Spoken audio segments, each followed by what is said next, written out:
असली खुशी कैसे प्राप्त करें, अपनी जिंदगी से सारे दुखों को खत्म करके, इस विषय पर आज की अद्भुत प्रसिद्ध कहानी की शुरुआत करते हैं। दोस्तों, एक बार की बात है जब महात्मा बुद्ध अपने सभी शिष्यों को उपदेश दे रहे थे, तभी उसी वक्त आनंद भी वहीं पर उपस्थित थे। उन्होंने महात्मा बुद्ध से पूछा, है बुद्ध, हमारे जीवन में दुख क्यों आता है? इस पर महात्मा बुद्ध कुछ देर मौन रहने के बाद वो अपने सभी शिष्यों से कहते हैं, तुम जो भी किसी को देते हो वह 1000 गुना होकर वापस तुम तक ही लौट आता है। यदि तुम किसी को सुख देते हो तो वह 1000 गुना ज्यादा होकर वापस तुम तक लौट ही आएगा, और वहीं तुम किसी को दुख देते हो तो वह भी 1000 गुना होकर वापस तुम तक ही लौट आएगा। इसलिए हो सके तो दूसरों को सुख देने की कोशिश करो, और यदि तुम उसे सुख नहीं भी दे सकते तो कोई बात नहीं, लेकिन उसे दुख मत दो, क्योंकि वह 1000 गुना होकर एक दिन तुम तक लौट आएगा। जो तुम्हारा है वो तुम तक वापस आ ही जाएगा, क्योंकि वो तुम्हारी चीज है और तुम ही उसके मालिक हो, इसलिए वो चीज एक बार फिर से तुम तक लौट आती है। इस बार आनंद ने महात्मा बुद्ध से एक और प्रश्न करते हुए कहा, किंतु हे बुद्ध, जब हम किसी को दुख देते हैं, किसी को तकलीफ देते हैं, किसी को पीड़ा पहुंचाते हैं, तब वो दुख तकलीफ तो सामने वाले को होती है, और जो उसे तकलीफ दे रहा होता है, जो उसे कष्ट दे रहा होता है, वो तो मन बहुत खुश होता है, उसे तो सुख की अनुभूति होती है। और इसीलिए तो कोई भी मनुष्य किसी को दुख और पीड़ा में देखकर खुश होता है। और ऐसी अवस्था में जब हमने किसी को कोई चीज दे दी है तो वह हमें वापस कैसे मिलेगी, और वह भी 1000 गुना होकर? भला ये कैसे संभव है? आनंद के इस प्रश्न का जवाब देते हुए महात्मा बुद्ध आनंद से कहते हैं, आनंद, इस दुनिया का निर्माण एक बीज से हुआ है। जिस प्रकार एक बीज को जमीन में लगा देने से एक विशाल वृक्ष सामने प्रकट होता है, और फिर उस वृक्ष पर फल लगते हैं, और फिर उन्हीं फलों में अनेकों बीज उत्पन्न होते हैं, और वह भी 1000 गुना ज्यादा, और एक बार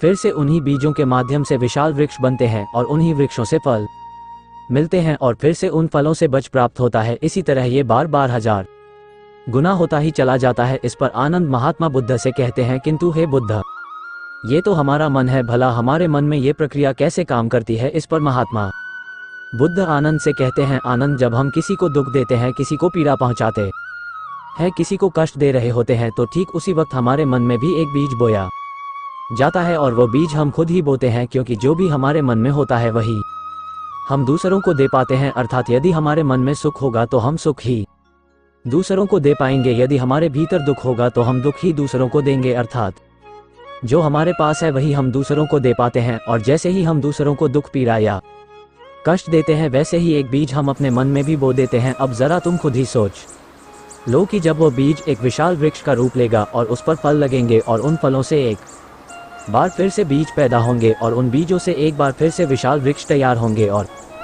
उन वृक्षों से एक बार फिर से फल और फलों से बीज निर्मित हो जाएंगे, और उस दौरान तुम अपने मन के द्वारा ही दंडित किए जाओगे। इस पारे आनंद महात्मा बुद्ध से एक बार फिर प्रश्न करते हुए कहते हैं, हे बुद्ध, तो इसका अर्थ क्या हुआ? इसी प्रकार किसी दूसरे को सुख देने पर हमें सुख भी मिलता है। महात्मा बुद्ध आनंद से कहते हैं, आनंद, जब हम किसी को सुख देते हैं, किसी को खुशी देते हैं, किसी के चेहरे पर हम मुस्कुराहट लाते हैं, तो उसका एक बीज हमारे मन में भी बोया जाता है, और वो बोने वाले हम ही होते हैं, और वह भी विशाल वृक्ष का रूप लेता है, और उस विशाल वृक्ष से फल, फल से बीज, उन बीजों से एक बार फिर से वृक्ष, फल और बीज। ठीक इसी प्रकार यह प्रक्रिया चलती रहती है, और वो सुख 1000 गुना होकर हम तक वापस लौट आता है। इस पर आनंद महात्मा बुद्ध से कहते हैं, तथागत, क्या कोई ऐसा मार्ग है जिसे मैं इसे अनुभव कर सकूं? इस बार बुद्ध आनंद से कहते हैं, भंते, इसके लिए तुम्हें मेरे साथ चलना होगा। इतना कहकर महात्मा बुद्ध अपने स्थान से खड़े हो गए, और आनंद भी उनके साथ चलने के लिए पूरी तरह से तैयार थे।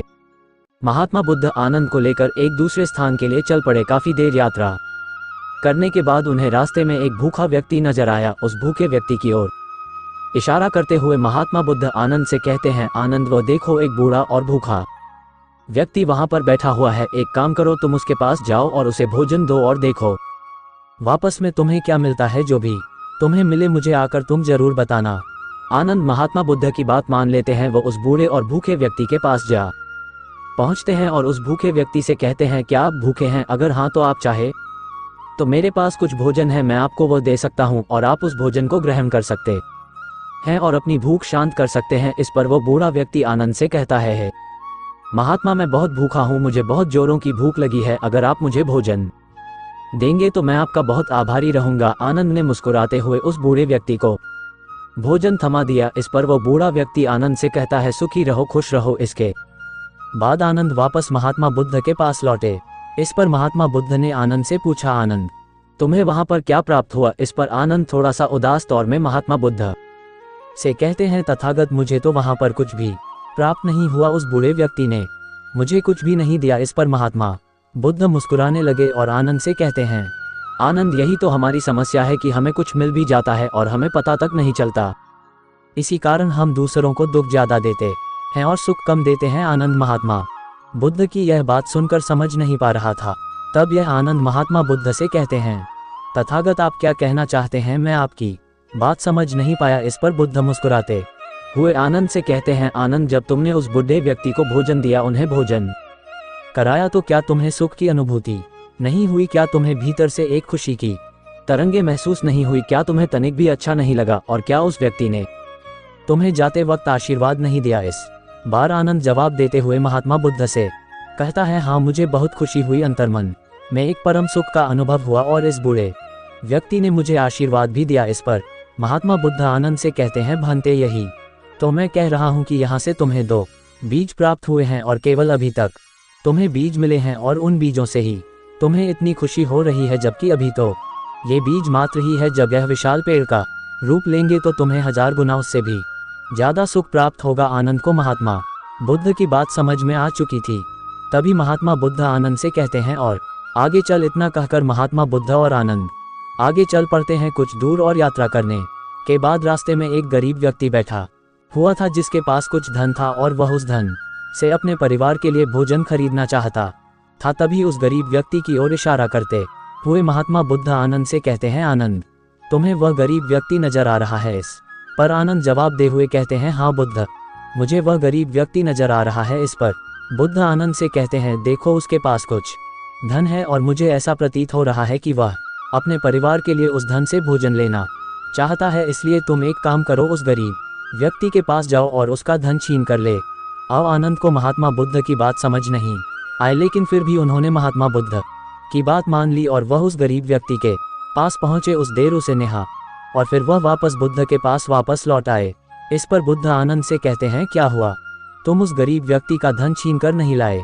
इस पर आनंद महात्मा बुद्ध से कहते हैं, हे तथागत उस गरीब व्यक्ति को देखने के बाद मेरे मन में दया जागृति, करुणा जागी। उसका धन छीन लेने की विचार से ही मेरा मन दुखी होने लगा था, और यदि मैंने उसका धन छीन लिया होता तो वह गरीब व्यक्ति मुझे श्राप दे देगा, मुझे दुआ दे देगा और यह मुझसे नहीं हो पाएगा। इतना सोचने मात्र से ही मेरे मन की पीड़ा अत्यधिक बढ़ने लगी, इसलिए मैं वहां से खाली हाथ ही लौट आया। इस पर महात्मा बुद्ध आनंद से कहते हैं, हे आनंद मैं तुम्हें यही तो समझाना चाहता हूँ, यदि हम बुराई करते हैं तो बुराई का बीज हमारे मन में पड़ जाता है। बुराई भले ही हम दूसरों के साथ करते हैं, पर बीज हमारा मन भी ग्रहण करता है। वह सब जिनके साथ कुछ बुरा होता है या हम बुरा कर सकते हैं, वह इसके बदले में हमें कभी आशीर्वाद नहीं देंगे, वह इसके बदले में हमें कभी भी खुशियां नहीं देंगे। वह जो देंगे वह होगा श्राप, और वह जो भी होगा वह बुरा ही होगा।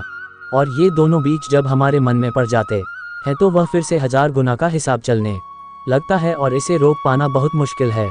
तुम इसे चाहकर भी रोक नहीं सकते, क्योंकि ये तुम्हारे कर्मों में लिख दिया गया है।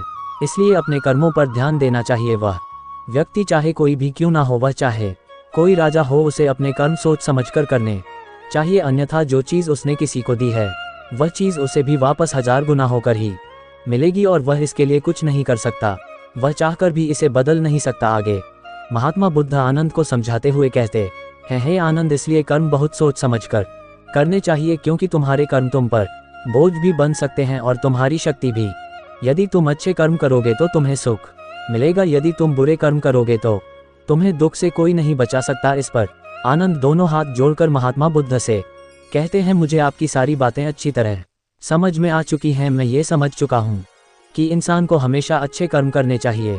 उसे कभी भी किसी के प्रति मन में द्वेष या जलन जैसी भावनाएं नहीं रखनी चाहिए। उसे हमेशा दूसरों के लिए अच्छा सोचना चाहिए। यदि वह दूसरों के लिए अच्छा करे तो उसके साथ भी अच्छा ही होगा, और वह 1000 गुना होकर उसे वापस मिलेगा। एक तो वहीं पर यदि कोई व्यक्ति किसी दूसरे के प्रति मन में जलन द्वेष जैसी भावना रखता है, वह पल पल उसके लिए गलत सोचता है, वह उसका बुरा करना चाहता है तो वह अपने लिए ही बुरा कर बैठता है। हालांकि यह उसे तब नहीं पता चलता, किंतु जैसे जैसे समय बीतता जाता है और वह वृक्ष जो विशाल रूप ले लेता है तो उसी का मन उसे दंडित करता है। तब ऐसा व्यक्ति रोता है, गिड़गिड़ा आता है, अपने हालातों पर माथा पीटता रह जाता है, लेकिन वो कुछ कर नहीं सकता क्योंकि जो कर्म उसने किए हैं उसकी सजा तो उसे भुगतनी ही पड़ेगी। आनंद महात्मा बुद्ध से एक और प्रश्न करते हुए कहते हैं, किंतु हे बुद्ध, मैंने देखा है कि कई लोग ऐसे भी हैं जो लोगों को दुख देते हैं, प्रताड़ित करते हैं, उन्हें पीड़ा देते हैं, लेकिन फिर भी वो बहुत खुश है, ऐसा क्यों है? इस पर बुद्ध मुस्कुराते हुए आनंद से कहते हैं, आनंद, तुमने उन्हें दूसरों को पीड़ा देते हुए देखा है, उन्हें तकलीफ देते हुए देखी है, और वे दूसरों के सामने बहुत खुश भी नजर आते हैं ताकि वो अपनी मनोदशा को छुपा सके, वो अपने भीतर की उस पीड़ा को छुपा सके, क्योंकि वे जानते हैं कि अगर उनकी पीड़ा लोगों के सामने आ जाए तो लोग उनका मान सम्मान नहीं करेंगे, लोग उनकी कदर नहीं करेंगे, वे लोगों पर अपना रब नहीं समा पाएंगे। इसीलिए वे लोग दूसरों के सामने हंसते मुस्कुराते रहते हैं, वे लोगों के सामने खुश होने का नाटक करते हैं। ये तो भीतर ही भीतर जो भी उन्होंने किया है उसकी पीड़ा उन्हें सताती रहती है। और जैसा कि मैंने तुमसे पहले ही कहा कि जो भी हम कर्म करते हैं वो 1000 गुना होकर हम तक वापस जरूर लौटता है। उनके घर परिवार में हमेशा क्लेश बना रहता है, वो कभी शांति से नहीं रह पाते, उनके घर में कभी खुशियों का माहौल नहीं होता, बल्कि वो तो खुद को कोसते रहते हैं, खुद को प्रताड़ित करते रहते हैं।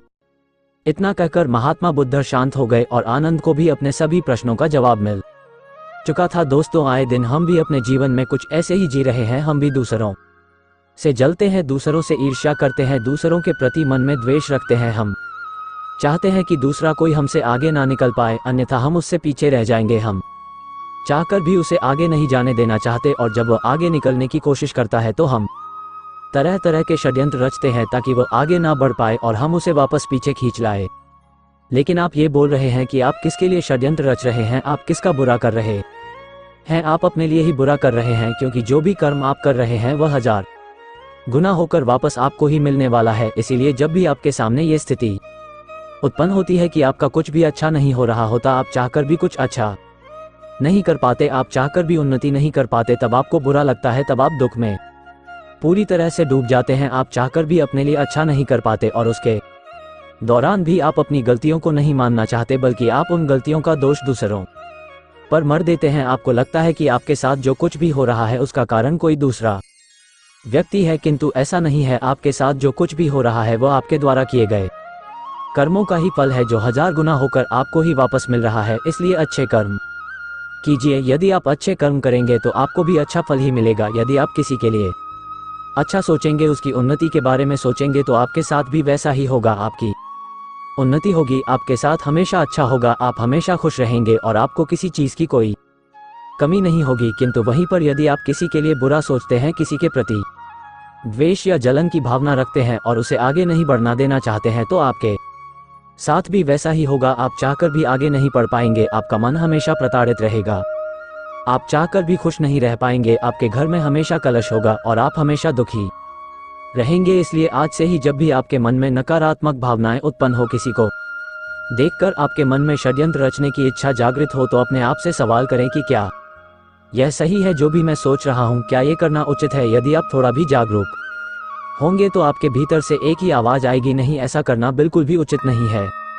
इससे बेहतर है कि हम अपने कर्मों पर ध्यान दें, अपने कार्यों पर ध्यान दें, अपनी उन्नति पर ध्यान दें। किंतु हम में से अधिकांश लोग अपने भीतर की इस आवाज को पूरी तरह से दबा देते हैं और वह जलन की उस आग में इस प्रकार जल रहे होते हैं कि उस भावना को ही वो अपना लेते हैं और उसी में पूरी तरह से डूब जाते हैं, और ना चाहते हुए भी वो अपने लिए बुरे कर्म करते हैं। वह ना चाहते हुए भी अपने लिए बुरा करते हैं, बुरा सोचते हैं, और इसी कारण वे जीवन में कभी आगे नहीं बढ़ पाते। इसीलिए कहा जाता है, अच्छा सोचे, अच्छा देखें और अच्छा सुने। तो दोस्तों, अब आखिर असली खुशी किस चीज में है, इस विषय पर अगली प्रसिद्ध भिक्षु की कहानी की शुरुआत करते हैं। दोस्तों, बहुत समय पहले की बात है। एक गांव में एक लड़की रहती थी। वो लड़की सुंदर नहीं थी और उसका कोई भी नहीं था। वो अकेले ही रहा करती थी। वो खुद ही मेहनत करती और अपने लिए 2 वक्त की रोटी का प्रबंध किया करती। दोस्तों से 2 वक्त की रोटी मिल ही जाया करती, लेकिन फिर भी वो अपने आप से खुश नहीं थी। उसे दुनिया में सभी लोग सुखी नजर आते थे, सभी लोग खुशहाल नजर आते थे। उनका जीवन देखकर वो खुद को कोसा करती, खुद को तरह तरह की बातें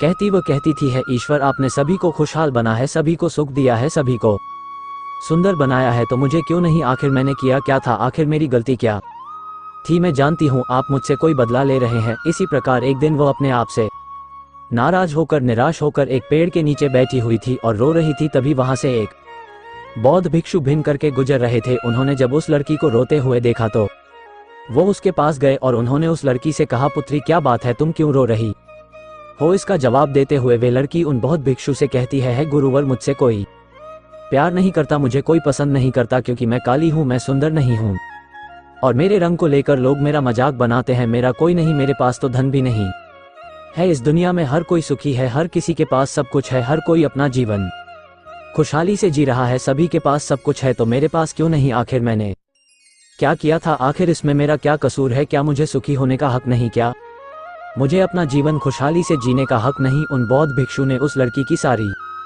बातें ध्यानपूर्वक सुनी और उसके बाद वो उस लड़की से कहते हैं, पुत्री अगर तुम मुझे उस व्यक्ति से मिलवा दो जो अपने जीवन में सुखी हो, तो मैं तुम्हें एक ऐसी चीज दूंगा जिससे तुम सुंदर और सुखी दोनों बन जाओगी। उन बौद्ध भिक्षु के मुख से यह सुनकर वह लड़की बहुत प्रसन्न हुई और तुरंत ही उन बौद्ध भिक्षु से कहती है, हे गुरुवर, क्या सचमुच ऐसा हो सकता है? इस पर वो बौद्ध भिक्षु उस लड़की से कहते हैं, हाँ यह अवश्य ही हो सकता है। तभी वो लड़की उन बौद्ध भिक्षु से कहती है गुरुवर, यदि यह सचमुच संभव है तो मैं एक ऐसे आदमी को जानती हूँ जो बहुत सुखी है, मैं उसे अभी लेकर आती हूँ, रुकना, हाँ मेरा यहीं पर इंतजार करना। इस पर वो बौद्ध भिक्षु उस लड़की से कहते हैं, हाँ जब तक तुम वापस नहीं लौटती मैं तुम्हारा यहीं पर इंतजार करूंगा। इतना कहकर वो लड़की वहां से भागी भागी अपने मालिक के पास पहुंची, जो कि एक किसान था। उसने किसान से कहा, मालिक आप मेरे साथ चलिए, मुझे एक भिक्षु मिले जिन्हें मैं आपसे दिलवाना चाहती हूँ। उन्होंने कहा है कि अगर मैं एक सुखी व्यक्ति को उनके पास ले जाऊं तो वह मुझे सुंदर और सुखी दोनों बना देंगे। उस लड़की की यह बात सुनकर वह किसान दुखी होकर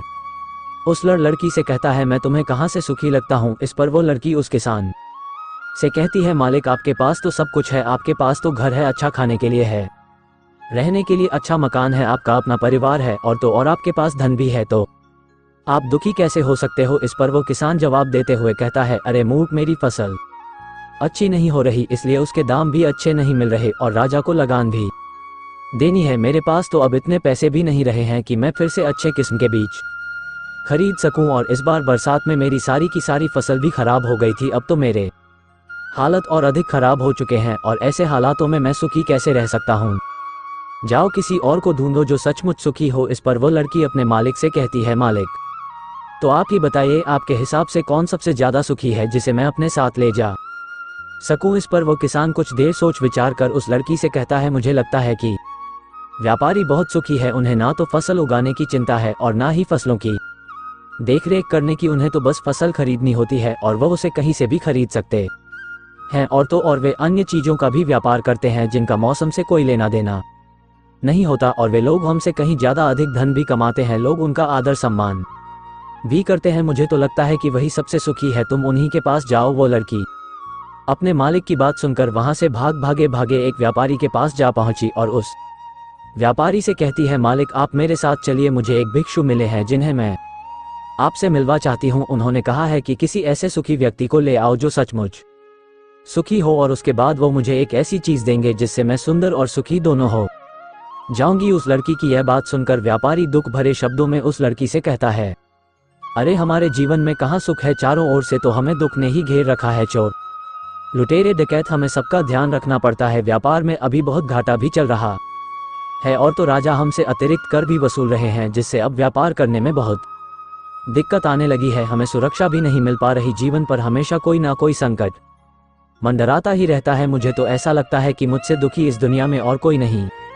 इस पर वो लड़की उस व्यापारी से कहती है, परंतु मालिक आपके पास तो इतना धन है, आपके पास नी जमीन जायदाद है, आपके पास इतना अन्न है, रहने के लिए इतना बड़ा मकान और खाने पीने के लिए हर प्रकार की सुविधाएं हैं, इसके बाद भी आप दुखी हैं, ये बहुत अजीब सी बात है। मुझे तो लगता था कि आप बहुत सुखी होंगे। खैर कोई बात नहीं, कृपया करके मुझे कोई ऐसा व्यक्ति बताइए जो आपके हिसाब से बहुत सुखी हो, जिससे मैं उन बहुत भिक्षु के पास ले जा सकूं। वो व्यापारी कुछ देर सोच विचार कर उस लड़की से कहता है, मुझे लगता है कि राज्य के अधिकारी बहुत सुखी हैं, वो सीधा राजा से संबंध रखते हैं, उनके पास अधिकार है और वो धनवान भी हैं, वो तो लुटेरे और डकैतों से भी नहीं डरते और वही लोग हमसे धन भी वसूलते हैं और हमें उनके सामने आदर में झुकना ही पड़ता है और सभी लोग उनका बहुत मान सम्मान भी करते हैं। मुझे नहीं लगता कि उनके जीवन में कोई भी दुख होगा और मुझे लगता है कि वही सबसे सुखी है। काश मैं भी राजा का एक अधिकारी होता तो मैं भी अपना जीवन आराम से बिता रहा होता। इस पर वो लड़की उस व्यापारी से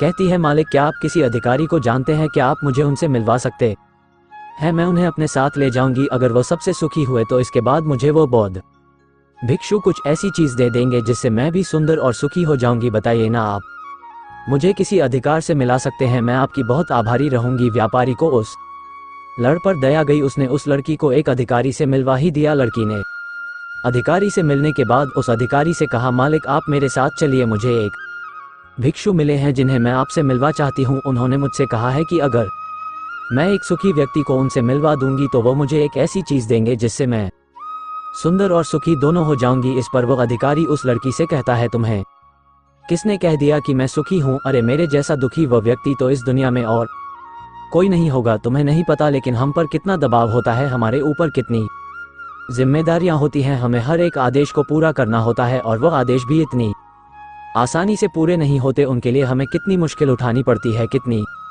दिक्कतों का सामना करना पड़ता है। राजा कुछ भी आदेश पारित कर देते हैं और उसे हमें लागू करना पड़ता है। जनता का गुस्सा और तरह तरह की मुश्किलें, सभी परिणाम हमें ही झेलने पड़ते हैं। और तुम्हें लगता है कि मैं सुखी हूँ, ऐसा कुछ भी नहीं है। अगर वह भिक्षु तुम्हें सुखी कर दे तो तुम उसे मुझे भी मिलवा, मैं भी तो सुखी होना चाहता हूँ, मुझे भी अपना जीवन खुशहाली से बिताना है। भला अधिकारी बनकर मुझे क्या मिला?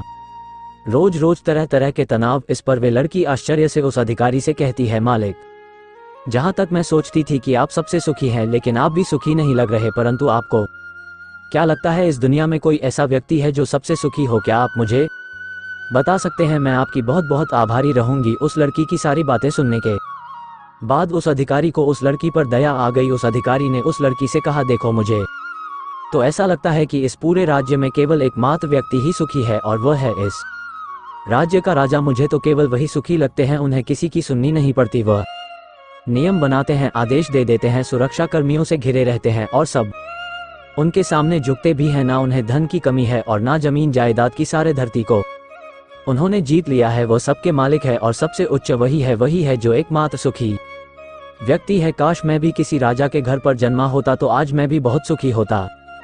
उस अधिकारी की यह सारी बातें सुनकर वो लड़की उस अधिकारी से कहती है, मालिक आपसे एक विनती है, क्या आप मुझे एक बार राजा से मिलवा सकते हैं? आपका बहुत एहसान होगा। बस एक बार, मुझे बस एक बार राजा से मिला है, मैं उनसे कुछ पूछना चाहती हूँ। लड़की का चेहरा देखकर अधिकारी को लड़की पर दया आ गई। उसने कहा, चलो ठीक है, मैं अभी राज दरबार ही जा रहा हूँ, एक काम करो तुम भी मेरे साथ ही चलो और वहां पर राजा से तुम्हें जो भी पूछना है तुम पूछ लेना। इतना कहकर वो अधिकारी उस लड़की को राज दरबार ले गया। राज दरबार पहुंचने के बाद अधिकारी की विनती करने पर राजा उस लड़की की बात सुनने के लिए तैयार हुए और उस लड़की को राज दरबार में बुलाया गया। राजा ने उस लड़की से कहा, बेटी तुम अपनी बात निडर होकर कहो, तुम्हें क्या कहना है, तुम मुझसे क्या पूछने आई हो?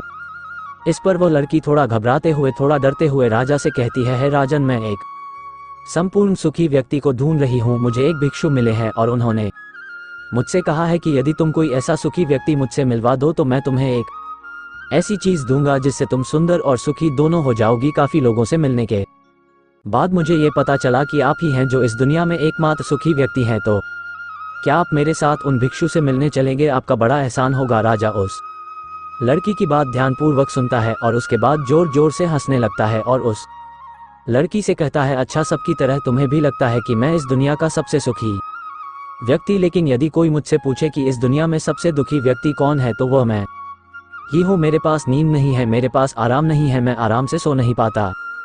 अंगरक्षक हमेशा मेरे आसपास रहते हैं, उनके बिना मैं अकेले कहीं जा भी नहीं सकता। जरा सी आहट होती है तो नींद टूट जाती है। डर हमेशा लगा रहता है क्योंकि मेरे दुश्मन मेरे घर में ही रहते हैं जिनका मुझे पता तक नहीं कौन कब और कहां से मुझ पर वार कर दे। कुछ नहीं कह सकता। यहाँ बैठे सभी लोग मेरे दुश्मन ही तो हैं, वे सभी मेरे शत्रु है। यहाँ पर बैठा हर एक व्यक्ति मेरे साथ दरबार का ही है, किंतु मुझे संपर्क करना पड़ता है। हर एक साहस मुझे भारी मालूम पड़ती है। इतने बड़े राज्य की जिम्मेदारी उठाना इतना आसान नहीं। तुम्हें लगता होगा कि राजा के पास तो सभी ऐशो आराम है, धन है, दौलत है, जमीन जायदाद है, उनके पास किसी चीज की कोई कमी नहीं और इस हिसाब से तो उन्हें सुखी होना ही चाहिए। किंतु मैं तुम्हें बता दूं कि यह सब सुख नहीं देते।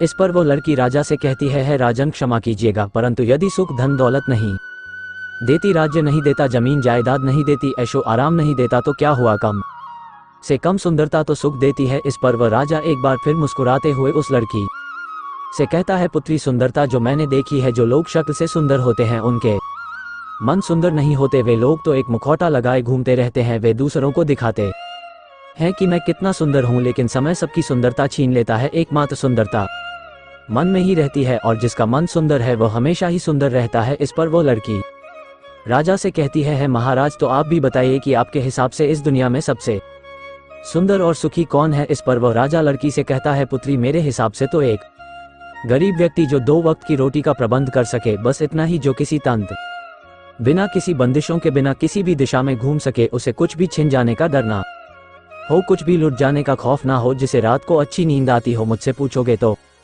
सबसे ज्यादा सुखी वही होगा और इस हिसाब से मैं तुम्हें देखता हूँ कि तुम सबसे सुखी हो। तुम्हारे पास नींद है, अच्छा मन है, चारों दिशाएं हैं और कोई डर नहीं, कोई साजिश नहीं, कोई षड्यंत्र नहीं, बस जीवन है, खुला जीवन। मेरे हिसाब से तुम ही सबसे सुखी हो। राजा की यह सारी बातें सुनकर एक पल के लिए वो लड़की सोच में पड़ गई और तभी उसे इस बात का एहसास भी हो गया कि वाकई में वह एकमात्र सुखी है, वही सुंदर है। और अब वह चाहे जैसी भी थी, उसे खुद के होने पर गर्व होने लगा। वह पूरे दिन यहाँ वहाँ भटकते हुए आखिरकार हार कर लेकिन संपूर्ण सुख लिए वह चेहरे पर मुस्कान ली प्रकृति से बातें करते हुए वह उन बौद्ध भिक्षु के पास वापस लौटी और उसने उन बौद्ध भिक्षु से कहा है गुरुवर मैं यहाँ से गई थी तो मुझे लग रहा था कि मैं ही सबसे दुखी हूँ और मैं ही सबसे बदसूरत हूँ, लेकिन यहाँ से जाने के बाद जैसे जैसे मैं लोगों से मिलती गई मुझे यह एहसास होने लगा कि इस दुनिया में सबसे सुखी व्यक्ति तो मैं ही हूँ। हाँ ये बात और है, मैं किसी सुखी व्यक्ति को आपके पास ला ना सकी कि मुझे लगता था कि मुझे छोड़कर सब सुखी है, लेकिन बात तो कुछ उल्टी ही हो गई। यहाँ तो मुझे छोड़कर सभी दुखी है, सभी को किसी ना किसी चीज़ का डर है, कुछ खो जाने का डर, कुछ ना पाने का डर, खुल के ना जी पाने का डर। इस हिसाब से तो मेरे पास सब कुछ है, मैं खुशी से झूम सकती हूँ, गा सकती हूँ, जहाँ मन करे वहाँ जा सकती हूँ और 2 वक्त की रोटी का इंतजाम करने के लिए मेरे पास ये हाथ और पैर भी हैं। मुझे किसी चीज़ का कोई गम नहीं, मेरे पास ऐसा कुछ नहीं जिसके खोने का डर मुझे सताए। इस पर वह बौद्ध भिक्षु उस लड़की से कहते हैं पुत्री आखिरकार तुम्हें वह सुंदरता और सुख मिल ही गया, अब से तुम सुंदर और सुखी हो। ये कहकर वह बहुत भिक्षु वापस अपने आश्रम लौट गए और वह लड़की भी अब जान चुकी थी कि वही सबसे सुंदर और सुखी है। अब उसे किसी बात का कोई कम नहीं था, वह कभी अपने आप को अब कोसा नहीं करती थी, बल्कि वह अपने आप में हमेशा खुश रहती थी, हमें मस्त रहती थी। दोस्तों हमें भी ऐसा ही लगता है कि हमारे पास कुछ नहीं और सामने वाले के पास सब कुछ है, वह कितना सुखी है, उसके पास हर चीज़ है, हर ऐशो आराम है, हर सुविधाएं हैं। किंतु ऐसा है नहीं, ये केवल आपके देखने का नजरिया है, असली सुख तो आपके पास ही है और वह है संतुष्टि। यदि आप अपने आप से संतुष्ट हैं, आपके पास जो कुछ भी है उसमें यदि आप खुश है तो आपको कोई भी गम डरा नहीं सकता, आपको कोई परेशान नहीं कर सकता। किंतु हमारी सबसे बड़ी तकलीफ यही है कि हम खुद को नहीं बल्कि दूसरों को ज़्यादा देखते हैं, दूसरों से हम ज़्यादा प्रेरित होते हैं और उनकी खुशी देखकर हमारे भीतर ऐसा भाव उत्पन्न होने लगता है, हमें तकलीफ होती है कि उनके पास इतना सुख कैसे है और हम इतने दुखी क्यों हैं, क्योंकि हम केवल उनकी तरफ ही नज़र गड़ाए हुए हैं। हमने तो अपने पास देखा ही नहीं कि हमारे पास क्या है, हम उस पर कभी ध्यान नहीं देते, बल्कि हम तो हमेशा इस पर ध्यान देते हैं कि हमारे पास क्या नहीं है। और यही नज़रिया आपको दुख और तकलीफ़ों की ओर ले जाता है, आप चाहकर भी सुखी नहीं रह पाते, क्योंकि आपने अपना नज़रिया गलत जगह पर गड़ा रखा है। वहीं पर यदि आप इस तरह से सोचे कि मेरे पास बहुत कुछ है, रहने के लिए अच्छा घर है, खाने के लिए अच्छा खाना है, पहनने के लिए अच्छे कपड़े हैं, कम से कम 2